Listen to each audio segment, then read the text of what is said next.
So hello dear students, welcome to G centric. और अभी तक हम लोग क्या पढ़ चुके हैं इलेक्ट्रिकल मशीन में, मैग्नेटिक और नॉन मैग्नेटिक के बीच में हम लोगों ने कंपैरिजन करके देखा कि किस तरीके से नॉन मैग्नेटिक मटेरियल में बीएच कर्व कैसे बनता है जो कि लीनियर होता है, और अगर मैग्नेटिक मटेरियल है तो मैग्नेटिक मटेरियल को भी दो हिस्सों में हम लोगों ने बांटा। एक तो सैचुरेशन में ले जाके देखा कि उसमें क्या होगा क्या नहीं होगा, उसके बाद हम लोगों ने नॉर्मली जो बीएच कर्व हमारा बनता है उसके बेसिस पे हम लोग ने यहां पर कुछ चीजों पे कमेंट किया है। वहां से हमने एक फेजर डायग्राम बनाया जिसमें no load current of transformer lead कर रहा है स्मॉल एंगल, जिसको हम क्या बोलते हैं, हिस्टेरिसिस एंगल। और उससे जब हम लोगों ने दो कंपोनेंट करे तो एक लॉस कंपोनेंट आया और एक मैग्नेटाइजिंग कंपोनेंट आया।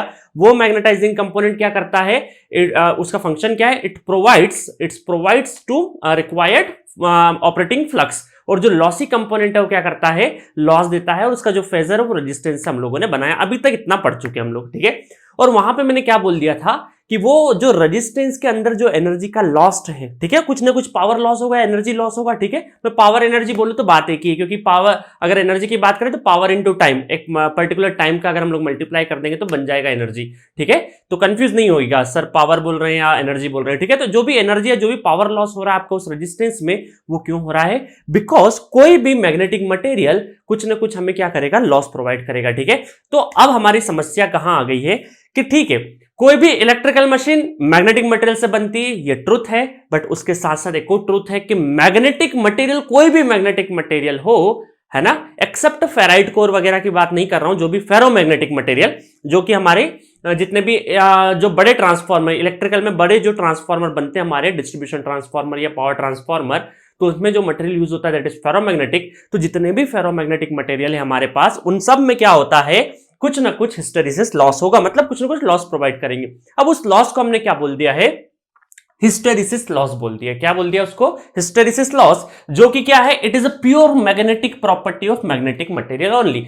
जो मैग्नेटिक मटेरियल की प्योर मैग्नेटिक प्रॉपर्टी है, ठीक है, उसी के ऊपर चल रहा है। और वहां से हम लोगों ने कल एक इक्विवेलेंट डायग्राम भी देखा था, ये इक्विवेलेंट डायग्राम, अगर मुझे यहां से ये वाला जो है, ये कंपोनेंट मुझे अगर हिस्टेरिसिस लॉस दे रहा है, तो मेरा फॉर्मूला, अगर अभी सीरीज पैरामीटर नेग्लेक्ट करे हुए हैं क्योंकि अभी डिस्कस नहीं कर रहे हम लोग, 1 by 1 इंप्योरिटीज हम लोग कर रहे हैं ना। आइडियल ट्रांसफार्मर में पहला जो हमारा इम्प्रैक्टिकलिटीज है वो है हिस्टेरिसिस लॉस, ठीक है। रियल ट्रांसफार्मर बनाने के पड़ाव में हम लोग पहला जो लॉस पढ़ रहे हैं दैट इज हिस्टेरिसिस लॉस। जब एडी पढ़ेंगे तो इनके नोटेशन थोड़े से बदल जाएंगे, ठीक है। तो यहां पर हम बोले कि वोल्टेज V यहां पर भी होगा और यहां पर भी क्या होगा, वोल्टेज V1। तो हम क्या बोल सकते हैं कि हिस्टेरिसिस लॉस, जिसको मैं H से रिप्रेजेंट करूंगा, कैसे रिप्रेजेंट करूंगा इसको मैं, WH से, ठीक है। तो यहां पर मैं बोल देता हूं WH is the hysteresis loss, इससे रिप्रेजेंट करूंगा। तो ये WH जो होगा वो होगा असल में क्या, V1 into voltage into current, क्या हो जाएगा, पावर। तो ये कितना हो जाएगा, इन वॉट, ठीक है। तो ये हो गया हिस्टेरिसिस लॉस का फॉर्मूला, सिंपली कि V1 मल्टीप्लाई बाय IWH, तो क्या बन गया, similarly V1 is equivalent to क्या हो जाएगा, E1 अभी। तो यहां पर हम क्या बोल देंगे, इसको हम लोग E1 IWH भी लिख सकते हैं, ये भी क्या रहेगा, वॉट में रहेगा। तो सिंपल फॉर्मूला लिख सकते हैं। बट मान लीजिए आपको इक्विवेलेंट डायग्राम हमेशा तो रहेगा नहीं, हमेशा आपको क्या करना पड़ेगा, कहीं ना कहीं से, क्योंकि रेजिस्टेंस क्या होते जाएगा, इस रेजिस्टेंस का वैल्यू बार बार बदलते जाएगा, और ये करंट का वैल्यू, क्योंकि ये क्या नॉन लीनियरिटी शो करता है, ठीक है। बीएच कर्व क्या है, नॉन लीनियरिटी। तो हिस्टेरिसिस लॉस असल में नॉन लीनियरिटी कर्व शो करता है। तो हम ऐसा नहीं बोल सकते कि हर बार एक जैसा ही लॉस होगा, तो यहां पर वैल्यू बदलते रहेगी। तो हर बार इक्विवेलेंट डायग्राम तो हमें गिवन नहीं होगा, हमें अगर डायरेक्ट फॉर्मूला फाइंड आउट करना है तो उसके पीछे की कहानी चलते हैं। तो अब हम लोग बात करेंगे सिर्फ और सिर्फ हिस्टेरिसिस लॉसेस की, जो कि गेट के लिए बहुत ज्यादा इंपॉर्टेंट है, ठीक है। तो चलिए, अभी मान लीजिए क्या है, एक ट्रांसफार्मर है, थोड़ी देर के लिए एक ट्रांसफार्मर है। इस ट्रांसफार्मर में मैं अगर यहां पर एक्साइट करूं करंट, यहां से मैं यहां सप्लाई दिया, मैंने करंट प्रोड्यूस हुआ, करंट प्रोड्यूस होने के बाद magnetising force N × I MMF electromotive force develop हुआ। और ये फोर्स क्या करेगा, इस कोर के अंदर क्या होगा, फ्लक्स सेटअप कर देगा। इस कोर के अंदर क्या हो जाएगा, एक फ्लक्स सेटअप हो जाएगा, ठीक है। एक फ्लक्स सेटअप होके वापस से क्या हो जाएगा, वापस आ जाएगा, ठीक है। इनकमिंग गया, वापस से आ चुका है, ठीक है, जस्ट लाइक KCL। अब एक बात ध्यान रखें हम लोग कि यहां से जितनी सप्लाई एनर्जी करी है, जितनी एनर्जी सप्लाई दी है हम लोगों ने, एनर्जी सप्लाई, यहां से कुछ ना कुछ एनर्जी लगी होगी हमें सप्लाई साइड से, तो एनर्जी सप्लाइड, ठीक है। बट जब एनर्जी सप्लाई जितनी कर रहे हैं तो रिटर्न भी अगर उतनी हो गई, अगर equivalent to energy return, return, ठीक है, तो क्या बोल देंगे हम लोग, नो लॉस। जितनी एनर्जी भेजी उतनी अगर वापस आ गई तो हम क्या बोल देंगे, नो लॉस। तो हम क्या बोल सकते हैं यहां पर कि यहां पर तो WH हिस्टैरिसीस लॉस 0 हो गया। तो ये तो सिर्फ और सिर्फ किस में हो सकता है, हमारा नॉन लीनियर में, ठीक है। तो नॉन लीनियर नहीं बोलेंगे, लीनियर में बोलेंगे। तो ये वाला रिलेशन किस में पॉसिबल हो सकता है, नॉन मैग्नेटिक में हो सकता है, नॉन मैग्नेटिक में। बट अभी हम लोग उसकी बात नहीं कर रहे हैं, ठीक है। मतलब अगर हम लोग एनर्जी सप्लाइड और एनर्जी रिटर्न का कर्व बनाए, BH कर्व, तो ये लीनियर कर्व बन जाएगा, ठीक है, लीनियर कर्व बन जाएगा। बट अभी हम लोग किसकी बात कर रहे हैं, ऐसा अगर हो गया तो हिस्टैरिसीस लॉस ही नहीं है, बट ऐसा होता नहीं है। जितनी आप एनर्जी सप्लाई करते हो उतनी रिटर्न नहीं आती, उससे कम रहती है। तो हम क्या बोल देंगे, energy supplied less than energy return, not less than, मतलब यहां पे क्या बोल देंगे, एनर्जी सप्लाइड ज्यादा रहेगी और एनर्जी रिटर्न क्या रहेगी, कम रहेगी, एनर्जी रिटर्न, ठीक है। इसका मतलब अगर मुझे हिस्टैरिसीस लॉस पता करना हो तो हिस्टैरिसीस लॉस क्या हो जाएगा, अगर मुझे, तो एनर्जी लॉस्ट कितनी हो गई, energy lost equal to energy supplied minus energy return, ठीक है, एनर्जी रिटर्न। तो ये हो जाएगा हमारा एनर्जी लॉस किसी एक साइक्लिक इंटरवल में, ठीक है, एक साइकिल के इंटरवल में, पूरा करंट का एक साइनोसॉइडल के साइकिल में, ठीक है। तो एक साइकिल में, पूरे साइकिल में क्या होगा, जितनी एनर्जी सप्लाई की है अगर उतनी रिटर्न नहीं आ रही तो उन दोनों का जो डिफरेंस होगा वही क्या शो करेगा, हमें एनर्जी लॉस शो करेगा। और इसी लॉस की वजह से हमारा क्या बनता है, BH कर्व बनता है। इसी लॉस की वजह से क्या बनता है, BH कर्व बनता है। तो हम क्या बोल सकते हैं, ये जो BH लूप है, जितना बड़ा लूप होगा उतना ज्यादा क्या होगा, लॉस होगा। तो हम क्या बोल सकते हैं, energy loss is proportional to area of loop, कौन सा लूप, BH कर्व का जो लूप है उसके प्रोपोर्शनल हो जाएगा। जितनी एनर्जी लॉस होगी उतना एरिया के लूप हो जाएगा। बट इसको हमको परफेक्टली आइडेंटिफाई करना है तो हम यहां से आइडेंटिफाई नहीं कर पाएंगे। तो ये तो जस्ट कॉन्सेप्ट हो गया। अब ये लॉस के कारण होगा क्या, नुकसान क्या होगा, इसके कारण जब एनर्जी लॉस होगा तो हमारा क्या होगा, हीट होगा। क्या हीट होगा, कोर क्या हो जाएगा, हमारा हीटअप होगा। और हीटअप जैसे ही हुआ तो टेम्परेचर क्या है, दिमाग का दुश्मन है। अगर आपको गुस्सा ज्यादा आ जाता है, टेम्परेचर ज्यादा होता है तो एफिशिएंसी डाउन हो जाती है और हम ट्रांसफार्मर को लॉसी नहीं बना सकते, हम कम से कम लॉस चाहते हैं, ठीक है। तो अब इस एनर्जी लॉस जो होगा उससे हीट प्रोड्यूस होगी जिससे कि कोर हीटअप होगा। इसको आइडेंटिफाई, इसको एनालिसिस करना है तो हम क्या करेंगे, एक मैथमेटिकल रिलेशन यहां से बनाने की कोशिश करेंगे। तो चलिए अब यहां से हम क्या करेंगे कि ये एनर्जी का एक साइकिल में जो पीरियड घूम रहा है या सारा चीजें हो रहा है तो उसका एक mathematical inter relation find out करने की कोशिश करते हैं। तो यहां से हम अगर एनर्जी फाइंड आउट करने की कोशिश करें ओवर वन साइकिल तो हम क्या बोल सकते हैं, एनर्जी और ये एनर्जी क्या है, ओवर दी वन साइकिल, ये कितना हो जाएगा, integration P into D T और T1 और T2 किसी टाइम इंटरवल T1 और T2 के बीच में, क्योंकि dt है और पावर इंटू dt क्या हो जाएगा, हमारा एनर्जी हो जाएगा ओवर दी वन साइकिल, ठीक है। हम लोग क्या फाइंड आउट करना चाह रहे हैं कि एनर्जी कितना हमारा क्या हो रहा है, एनर्जी पर साइकिल कितना लॉस्ट हो रहा है, तो पावर इंटू टाइम, ठीक है। तो ये पावर हो जाएगा। अब देखिए यहां पर क्या करेंगे हम लोग कि यहां पर पावर को हम क्या लिख सकते हैं, थोड़ी देर के लिए पावर को अगर हम लिखना चाहें T1 T2 तो E into I into dt है ना, induce EMF voltage into current power हो जाएगा इंटू dt। और हम जानते हैं कि E इक्वल टू क्या होगा, n d by dt according to the Faraday law. And यहां से अगर हमें I फाइंड करना है तो I के लिए H क्या होता है, एम्पेयर टर्न्स पर मीटर। तो एम्पेयर टर्न्स मतलब करंट, टर्न्स मतलब n डिवाइडेड बाय मीटर मतलब लेंथ, ठीक है, एम्पेयर टर्न्स पर मीटर। तो यहां से करंट क्या आ जाएगा, करंट आ जाएगा H into L divided by n, ठीक है। तो ये दोनों वैल्यू अगर यहां पुट करें हम लोग, तो दोनों वैल्यू अगर पुट करें तो यहां से एनर्जी ओवर दिस साइकिल, एक साइकिल के लिए एनर्जी कितना हो जाएगा, इन सबको यहां पर पुट करेंगे तो E कितना हो जाएगा, n d∅dt into current H into L divided by n into dt, ठीक है। dt cancel out, number of turns cancel out. तो यहां से क्या हो जाएगा, अब आपका वैल्यू बदल जाएगा, मतलब लिमिट बदल जाएगा, ठीक है। तो यहां से H हम लोग क्या क्या बाहर कर सकते हैं, HL और ये H, और यहां पर हो जाएगा डी फाई इंटू एल, क्या हो सकता है हमारा, बाहर हो सकता है। एल को क्या कर देंगे हम लोग, बाहर कर देंगे, ठीक है। और यहां पर हम बोल देंगे phi1 से लगाकर phi2, क्योंकि अब डिफरेंट इंटीग्रेशन किसके रिस्पेक्ट में, डी फाई के रिस्पेक्ट में, ठीक है। और हम ये भी जानते हैं, एक और चीज जानते हैं कि यहां पर phi इक्वल टू क्या होता है, BA होता है, BA। तो यहां से हम लोग क्या बोल सकते हैं कि energy over the one cycle हम क्या बोल देंगे, इसको जब यहां पुट कर देंगे, डी फाई बाई, तो यहां से हम लोग क्या कर सकते हैं, D phi equal to AC तो हमारा कांस्टेंट है, dB बाय dt, तो इस तरीके से हम लोग कर सकते हैं। तो यहां से हम लोग क्या कर देंगे, जब ये वैल्यू यहां पुट करेंगे तो यहां पर AC इंटू एल बाहर आ जाएगा, और यहां पर हमारा H इंटू यहां पर क्या हो जाएगा, dB हो जाएगा, dB, और ये B1 से लगाकर B2, ठीक है।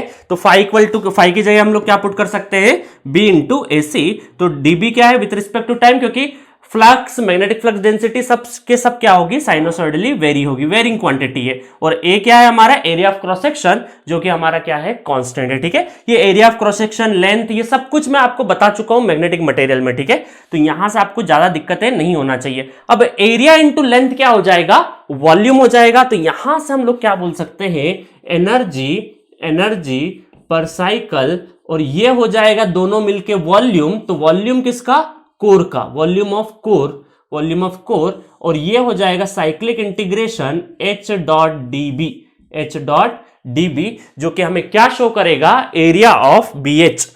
सो यहां से मैंने ये रफ कर दिया यहां पे, ठीक है। तो यहां से अगर हम लोग लिखें तो एनर्जी ओवर वन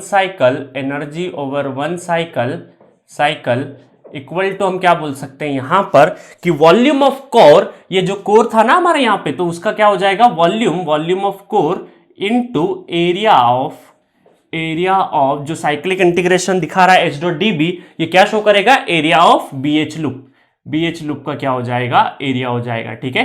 तो यहां से हम लोग के पास क्या आ जाएगा, एनर्जी आ जाएगा, इस टर्म में volume of core into area of BH। अगर हमें पावर लिखना हो, power that is hysteresis loss, अगर लिखना हो हिस्टेरिसिस लॉस, जो कि पावर में आएगा, वॉटेज में आएगा, पावर में, तो हम लोग क्या बोल सकते हैं कि यहां से अगर हमको लिखना पड़े तो हम क्या बोल सकते हैं कि एरिया ऑफ BH, ठीक है, इनटू वॉल्यूम ऑफ आयरन,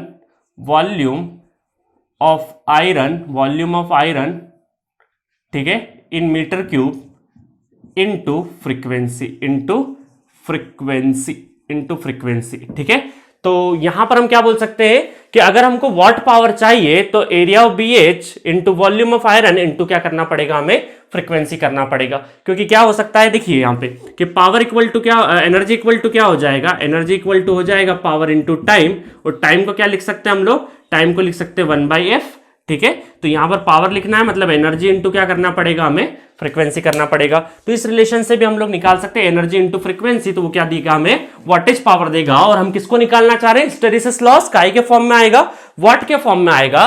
तो हम क्या बोल सकते हैं, यहां से जो इंटर रिलेशन निकला है वो क्या बोल सकते हैं, area of BH into volume of iron in metre cube, ठीक है, एंड फ्रीक्वेंसी, ठीक है, फ्रीक्वेंसी। तो यहां पर हम लोग इसको और अगर अच्छे से लिखें तो यहां पर WH को और अच्छे से अगर लिखना हो तो हम एरिया ऑफ BH, अब देखिएगा यहां पर B क्या है, B को अगर मैं लिखूं वेबर पर मीटर स्क्वायर इनटू, इसको लिखूं अगर 1 टन के लिए लिखना चाहूं तो यहां पर कितना हो जाएगा हमारा, एम्पेयर टन्स पर मीटर, तो एम्पेयर टन्स पर मीटर, तो मीटर स्क्वायर और मीटर क्यूब, तो मीटर क्यूब क्या हो जाएगा, कैंसिल हो जाएगा। तो इस तरीके से हम लोग एरिया ऑफ यहां पे देखो मीटर क्यूब कैंसिल आउट, तो यहां पर वेबर क्या हो जाएगा 5 और करंट क्या हो जाएगा I, ठीक है। तो यहां पे क्या बोल सकते हैं, area of 5 into I into frequency. तो ये वाला फॉर्मूला भी हम लोग बोल सकते हैं, मतलब हमें एरिया तो निकालना पड़ेगा दोनों ही फॉर्मूले में। तो आप क्या यह ध्यान रखिएगा, ये वाला फॉर्मूला ज्यादा आपको ध्यान रखना है, ठीक है। सो हिस्टेरिसिस लॉस का अगर कोई फॉर्मूला पूछे तो क्या बोलना है, area of BH into volume of iron into frequency, या फिर area of phi into I into frequency. यहां पर वॉल्यूम नहीं लगा दीजिएगा क्योंकि वॉल्यूम को हटा के ही क्या आया है, वेबर इंटू करंट। तो वेबर का में फ्लक्स में, एम्पेयर का में करंट में। तो दो फॉर्मूले आपको याद है। अब देखिए क्या होता है यहां पर कि ये फॉर्मूले में दिक्कत क्या है कि आपकी नॉन लीनियरिटी के कारण ये जो एरिया है ना, एरिया ऑफ फाई आई, ये निकलना थोड़ा मुश्किल है, बहुत ही मुश्किल है। और पहली चीज, ये जो एरिया है ये मैन्युफैक्चरर पर डिपेंड नहीं करता कि जो देखो क्या होता है, एक फिक्स्ड एरिया नहीं है। मान लीजिए कि यहां पर जब डिजाइन कर रहा है, जो भी ट्रांसफार्मर डिजाइन कर रहा है, तो जो डिजाइन इंजीनियर है वो डिसाइड नहीं कर सकता है कि फाई आई का एरिया क्या है, क्योंकि ये किसके ऊपर डिपेंड करेगा, कस्टमर के ऊपर डिपेंड करेगा कि ये किस वोल्टेज और किस फ्रीक्वेंसी पे क्या कर रहा है, इसको चला रहा है। तो एरिया ऑफ बीएच, जो एरिया ऑफ बीएच जो बन रहा है वो किससे डिसाइड होता है कि ऑपरेटिंग पॉइंट क्या है, आपका वोल्टेज और फ्रीक्वेंसी क्या है। और वोल्टेज एंड फ्रीक्वेंसी किसके ऊपर डिपेंड करती है, कस्टमर के ऊपर, ठीक है, जो यूज कर रहा है, जो उस ट्रांसफार्मर को यूज कर रहा है, तो उसके ऊपर डिपेंड करती है। तो इसका कोई डायरेक्ट मैथमेटिकल इंटर रिलेशन नहीं है। सो फाइनली हम लोग किस कंक्लूजन पे पहुंचे हैं कि आपका जो हिस्टेरिसिस लॉस है वो किस पर डिपेंड करेगा आपका, ठीक है, V volume of core, area of BH into frequency, ठीक है, इन चीजों पे डिपेंड कर रहा है। तो अब देखिए यहां पर इतना आसान नहीं है फॉर्मूला हमको पुटअप करना। ये जो एरिया ऑफ बीएच निकालना बहुत ज्यादा मुश्किल होता है। और इस क्यों मुश्किल होता है, क्योंकि नॉन लीनियर है, डायरेक्टली आपका कोई रेक्टेंगुलर या कोई स्टैंडर्ड फॉर्मूला नहीं है। और ऊपर से ये वाली बात भी है कि ये ऑपरेटिंग पे डिपेंड करेगा, कि ऑपरेटिंग पॉइंट पे डिपेंड करेगा, कस्टमर के हाथ में जिस वोल्टेज या जिस फ्रीक्वेंसी पे ऑपरेट कर रहा है उसके ऊपर भी ये एरिया डिपेंड करेगा। तो जो हमारे एक जनरल इलेक्ट्रिक मोटर के सर चार्ल्स स्टिनमेज है, उन्होंने क्या किया है, चार्ल्स, नाम ध्यान रख लीजिएगा, इनका बहुत जगह यूज होगा, चार्ल्स, स्पेलिंग तो चार्ल्स, ठीक है, चार्ल्स स्टेनमेट्स, ठीक है, एक जनरल इलेक्ट्रिक मोटर के चार्ल्स स्टेनमेट्स है। उन्होंने बहुत ज्यादा एक्सपेरिमेंट परफॉर्म करे, किसको निकालने के लिए, इस एरिया ऑफ बीएच को निकालने के लिए, ठीक है। तो बाकी वॉल्यूम और फ्रीक्वेंसी निकालने में ज्यादा दिक्कत नहीं, बट यहां पर एरिया ऑफ बीएच निकालना थोड़ा डिफिकल्ट है। तो एरिया ऑफ बीएच निकालने के लिए चार्ल्स स्टेनमेट्स ने बहुत सारे एक्सपेरिमेंट परफॉर्म करे और वो इस नतीजे पे पहुंचे कि अगर मुझे एरिया ऑफ बीएच निकालना है तो इसमें क्या होगा, K कांस्टेंट होगा और B maximum, flux density maximum, और उसकी पावर x, और इस x को क्या बोल देंगे हम लोग, स्टीनमेट्स कांस्टेंट बोल देंगे, स्टीनमेट्स कांस्टेंट, जो कि वैल्यू नॉर्मली कहां से कहां तक वेरी होती है, 1.4 टू 2.5, बट अगर जो आपको न्यूमेरिकल में जो वैल्यू दे वही लेना है, और अगर नहीं दे तो हम क्या ले लेंगे, 1.6 ले लेंगे, किसके लिए, सीआरजीओस के लिए, सीआरजीओस मटेरियल के लिए क्या ले लेंगे हम लोग, 1.6 ले लेंगे। अब ये एरिया निकालने के बाद अगर हमको वॉटेज निकालना हो तो ये मैं पूरा रफ कर देता हूं, ठीक है, यहां से। तो यहां से अब एरिया निकल चुका है हमारा, अब एरिया निकल गया है, अब आपको क्या निकालना है, WH निकालना है, WH। तो एरिया निकालने के बाद हम क्या बोल सकते हैं कि यहां पर हम क्या बोल देंगे, एरिया निकालने के बाद इसको हम लोग KH BX मैक्सिमम और फ्रीक्वेंसी से मल्टीप्लाई कर देंगे। अब आपका क्वेश्चन होगा सर वॉल्यूम कहां गया, तो हम क्या बोल देंगे कि ये जो KH है इसकी वैल्यू, ये जो कांस्टेंट है, हिस्टेरिसिस कांस्टेंट बोल सकते हैं इसको हम लोग, ये जो KH कांस्टेंट है ये किस पर डिपेंड करेगा, ये कांस्टेंट, ये जो कांस्टेंट है ये depends on the ferromagnetic material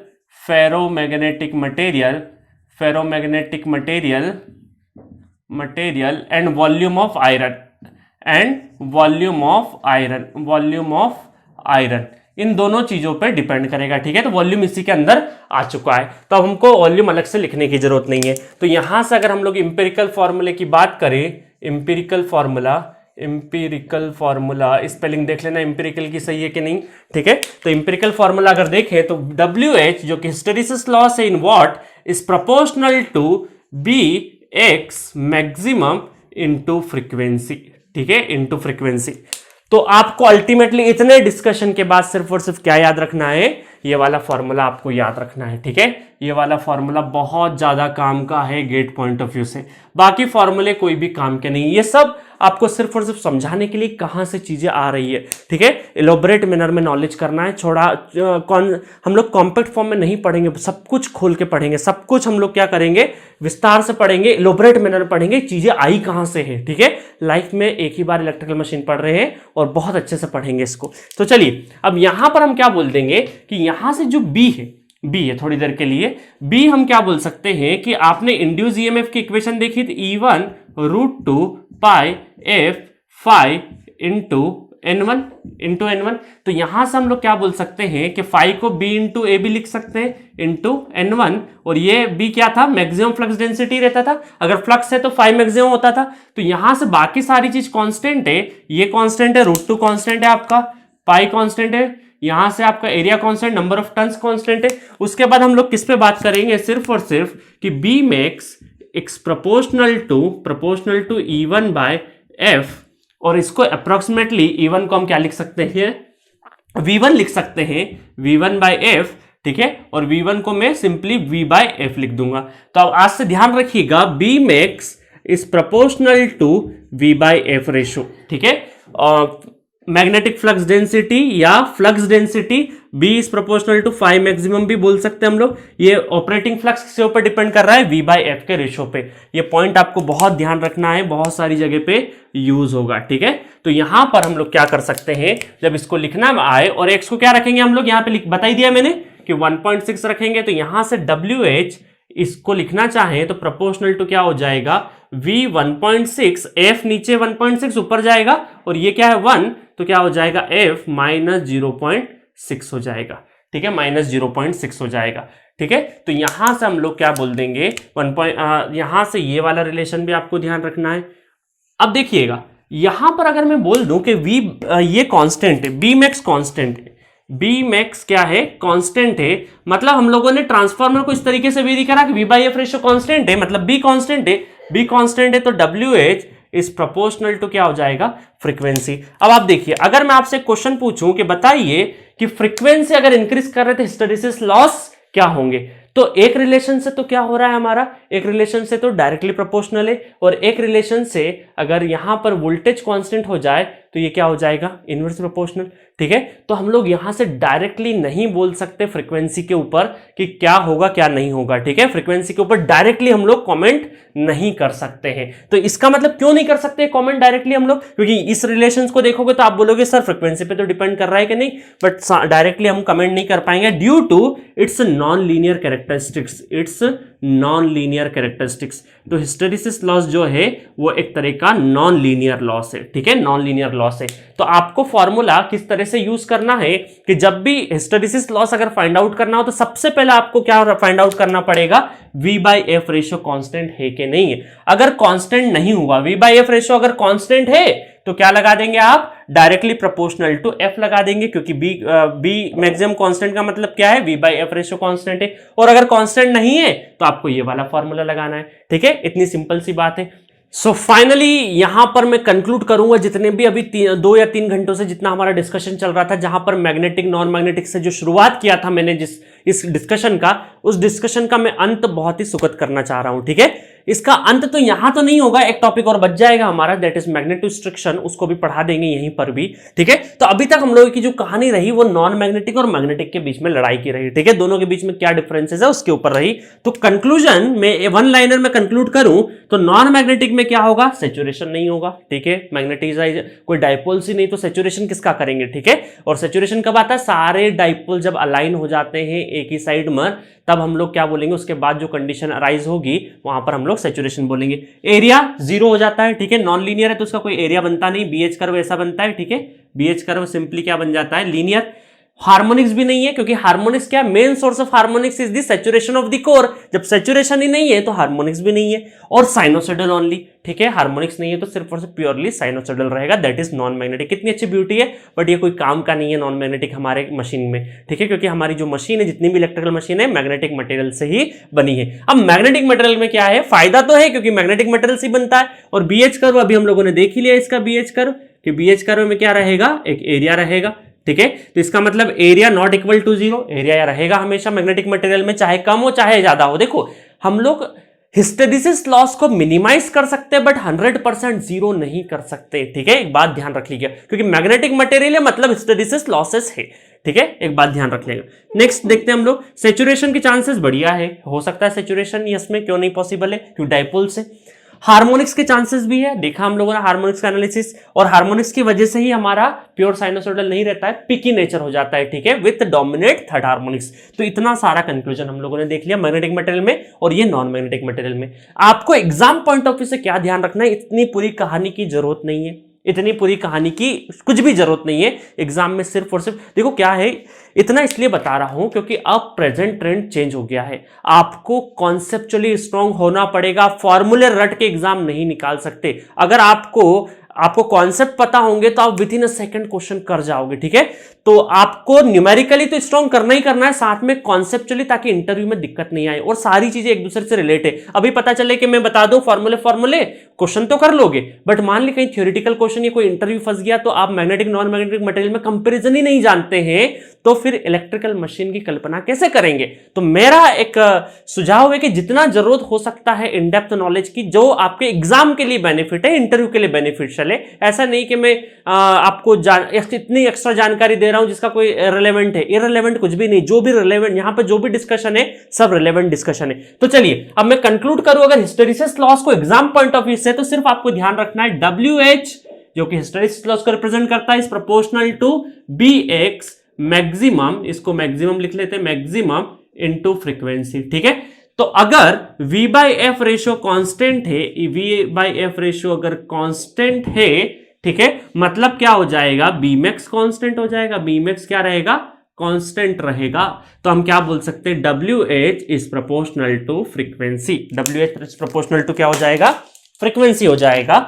तो ये एक ध्यान रखिएगा, नंबर 1 केस, ठीक है, एक ये हमारा स्टैंडर्ड फॉर्मूला, ठीक है, नंबर 1 केस। नंबर 2 केस में क्या देखेंगे हम लोग कि अगर V by F ratio not constant है, तो यहां पर हम क्या कर देंगे, B की जगह क्या रख देंगे, Bmax is proportional to V by F, और यहां पर X क्या है हमारा 1.6, क्योंकि यहां पर कुछ भी नहीं गिवन हो तो 1.6 लेना है। तो WH is proportional to V 1.6 और F -0.6, तो इसके प्रोपोर्शनल रहेगा।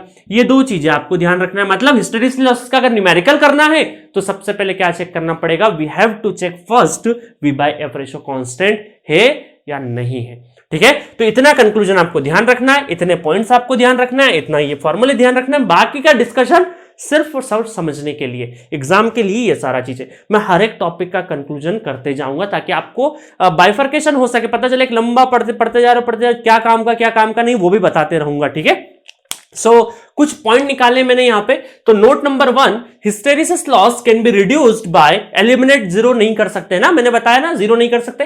Hysteresis loss can be reduced by high permeable material, by using high permeable material, by using कर दीजिए, by using high permeable material. High permeable material मतलब कि अभी तक सोफार हमारा क्या आया, CRGOs। देखिए अगर हम लोग बहुत और इफिशिएंट मैनर में पढ़ाएंगे या बनाएंगे, ट्रांसफॉर्मर बनाएंगे तो CRGOs से एडवांस होता है, लेमिनेटिंग CRGOs भी होता है, फेराइट कोर भी होता है, ठीक है। वो डिस्कशन में एडी के उसमें डिस्कस करूंगा फेराइट कोर का क्या एडवांटेज है, क्योंकि वो जितने भी हमारे छोटे ट्रांसफार्मर बनते हैं उसमें फेराइट कोर यूज करते हैं, मेनली जो कंप्यूटर्स वगैरह के लिए यूज होते हैं। Note number 2, out of total core loss का मतलब क्या होता है, देखो एक चीज बताता हूं, आपको पता ही होगी, बट कोर लॉस का मतलब है जिसमें हिस्टेरिसिस भी हो और एडी करंट भी हो, दोनों ही हो, तब उसको क्या बोल देंगे, कोर लॉस बोल देंगे। अभी सिर्फ और सिर्फ हमने हिस्टेरिसिस का डिस्कशन किया है, तो पूरे कोर लॉस में इसका जो परसेंटेज है वो कितना है, 60 to 7% of the core loss due to the hysteresis. ये हिस्टेरिसिस की वजह से 60 to 70% लॉस हिस्टेरिसिस की वजह से आएगा, एडी से थोड़ा कम रहेगा। पढ़ेंगे इसके बाद का जो डिस्कशन है वो हमारा एडी करंट का डिस्कशन है। तो इतनी चीजें आपको पता होनी चाहिए हिस्टेरिसिस लॉस के बारे में। आई होप आपको मजा आया होगा इस पूरे डिस्कशन में। अब अगर एक बार नहीं आया समझ में तो थ्रू आउट जहां comparison of magnetic non magnetic start किया है वहां से वापस से एक बार गो थ्रू हो जाइएगा, आपकी सारी पिक्चर क्लियर हो जाएगी कि कहां तक हमको ये हिस्टेरिसिस लॉस निकालने तक ये कहानी पूरी के पूरी गढ़नी पड़ी। चलिए एक आध कॉन्सेप्ट और है मैग्नेटोस्ट्रिक्शन, उसको भी अभी डिस्कस करते हैं और खत्म करते हैं। सो मैग्नेटोस्ट्रिक्शन के बारे में जानते हैं, क्योंकि ये भी मटेरियल के कैटेगरी के ऊपर ही है। मटेरियल क्या बोल सकते हैं, जितना भी मैग्नेटिक मटेरियल है उसी के बेस्ड पर ये इफेक्ट है, इस वजह से मैं यहीं पर डिस्कस कर दे रहा हूं। मैग्नेटोस्ट्रिक्शन में क्या होता है कि मान लीजिए ये आप लोगों ने एक स्लैब ली और इसके ऊपर वायर को वाउंड किया, जिसका लेंथ है एल लेंथ का, ठीक है। इसके ऊपर जैसे हम लोग क्या करेंगे, मैग्नेटाइजेशन अप्लाई करेंगे। मैग्नेटाइजेशन अप्लाई करने का मतलब है यहां पर करंट फ्लो कराना किसी एक पर्टिकुलर फ्रीक्वेंसीज पे, ठीक है। तो इसकी वजह से क्या होगा, ये जो कोर है इसके लीनियर डायमेंशन में क्या होगा, वेरिएशन होगा, और ये थोड़ा सा अगर एक्सपांड होता है, ये एक्सपांड होता है डीएल लेंथ का। ये कितना एक्सपांड होता है, एक लेंथ है और ये डीएल लेंथ का क्या होगा, लीनियर डायमेंशनल वेरिएशन, ठीक है। तो मैग्नेटाइजेशन अप्लाई करने की वजह से जो कोर मटेरियल में लीनियर डायमेंशनल वेरिएशन होता है उस इफेक्ट को क्या बोलते हैं हम लोग, मैग्नेटोस्ट्रिक्शन इफेक्ट। एक डेफिनेशन भी लिख दिया है, linear dimensional variation of magnetic material due to magnetisation. Magnetisation का मतलब अप्लाई मैग्नेटिक फील्ड, ठीक है। मैग्नेटिक फील्ड का मतलब करंट की वजह से जो फ्लक्स हम लोग मैग्नेटाइजेशन करते हैं उसको ही हम लोग क्या बोलते हैं, magnetisation. Magnetisation is called a magnetostriction effect, magnetostriction effect बोल सकते हैं, ठीक है। अब इस इफेक्ट के कारण क्या होता है, इस इफेक्ट की जो डायमेंशनल वेरिएशन फ्रीक्वेंसी, इफेक्ट की जो फ्रीक्वेंसी है वो कितनी होती है, 2 टाइम्स ऑफ ऑपरेटिंग फ्रीक्वेंसी। मान लीजिए कि अगर 50 हर्ट्ज का एक ट्रांसफार्मर है तो उसका अगर हमको लीनियर मैग्नेटोस्ट्रिक्शन इफेक्ट के कारण उसकी फ्रीक्वेंसी जानना है कि डायमेंशनल वेरिएशन वाली फ्रीक्वेंसी कितनी है, तो आप क्या बोल दोगे उसको, 2 × 50 दैट इज 100 हर्ट्ज। और जो हमिंग साउंड आता है ट्रांसफार्मर में, एक हमिंग साउंड आता है, ठीक है, एक हमिंग साउंड आता है ट्रांसफार्मर में, हमिंग साउंड, ठीक है, हमिंग साउंड, वो भी किसकी वजह से आता है, सिर्फ और सिर्फ मैग्नेटोस्ट्रिक्शन इफेक्ट की वजह से आता है। और ये जो साउंड है जिसकी फ्रीक्वेंसी कितनी होगी, इसकी फ्रीक्वेंसी होगी 100 हर्ट्ज अगर 50 हर्ट्ज का ट्रांसफार्मर है तो एक हम साउंड आता है ट्रांसफार्मर के अंदर। वो साउंड को अगर आप सुनना चाहते हैं तो अपने कान थोड़े से दुरुस्त कर लीजिए, मैं अभी एक इफेक्ट सुनाता हूं आपको, ठीक है। तो यहां पर मेरे पास एक इफेक्ट सुना रहा हूं, अभी माइक से आवाज निकलेगी, ठीक है, सुनिएगा। अभी मैं इसका आवाज बढ़ा देता हूं।